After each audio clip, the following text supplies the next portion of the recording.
V piatok v poobednejších hodinách sme sa vydali do mesta Holič, za ktorým teda sa mala nachádzať nejaká jama, nejaká priekopa, niečo prikryté balvanom, kde sa mali teda nachádzať šteniatka, ktoré sa skrz ten balvan nemali ako dostať von.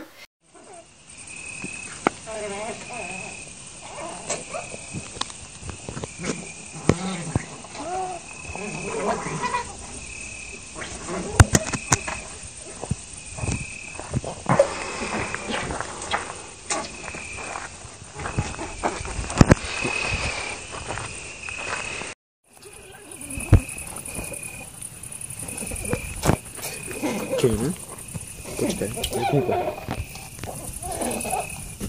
Ja to skúsim trochu odvaliť.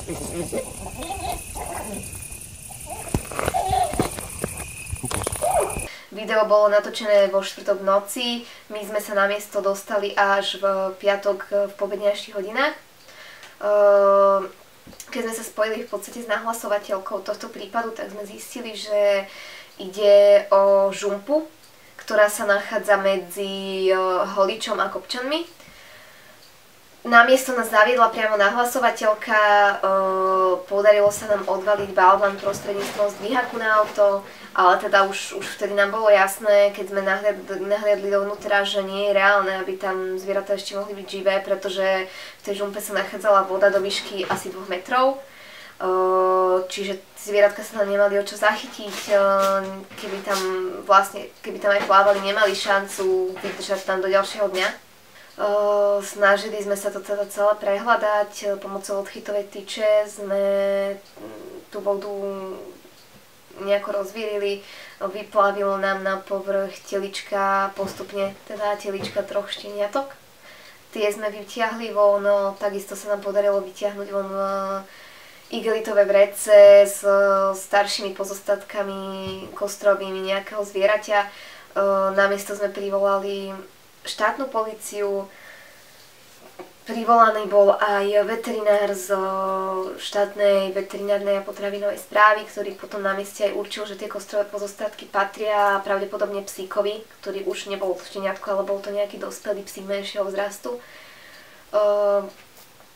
Z týchto pozostatkov sa už nedalo určiť, či to zviera bolo hodené do vody živé, alebo bolo hodené do vody už po smrti. Ale čo sa týka daných šteniatok, tak tam bolo evidentné už aj podľa natočeného videa, že tie šteniatka boli do vody hodené ešte živé a že sa tam teda takýmto krutým spôsobom utopili. Skrz tohto my sme s políciou spísali hneď trestné oznámenie, dali sme výpoveď, doložili sme všetky dôkazy.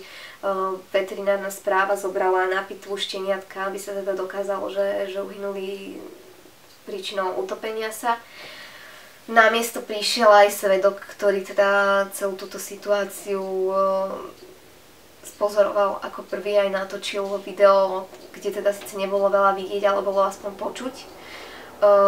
Ten v podstate takisto na mieste potvrdil, že sa nachádzal vo štvrtok vo večerných hodinách okolo 9:30 na danom mieste kúsok odtiaľ a spozoroval, že teda sa tam dostavilo nejaké auto s ľuďmi.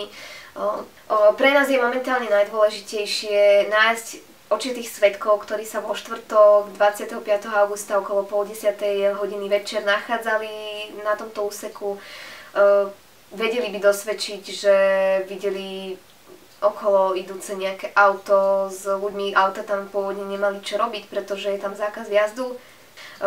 Potrebujeme vedieť, či niektorí identifikovať ľudí, ktorí sa tam vtedy zdržiavali.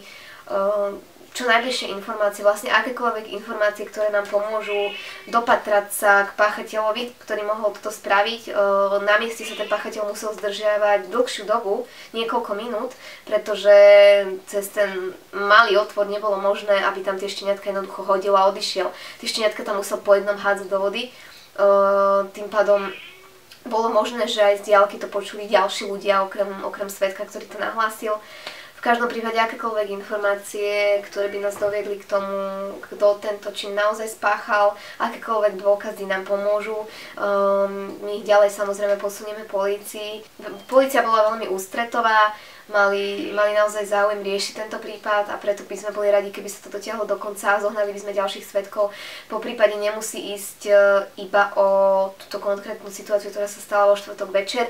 Môže ísť aj o incidenty, ktoré sa stali predtým v minulosti, keďže sa nám podarilo vyloviť odtiaľ pozostatky, ktoré už sú staršieho data, čiže je dosť pravdepodobné, že aj vtedy išiel niekto okolo, ak sa to stáva častejšie a niekto naozaj má nejaký dôkaz alebo vie dosvedčiť, že sa toto stáva a kto by mohol byť páchateľom.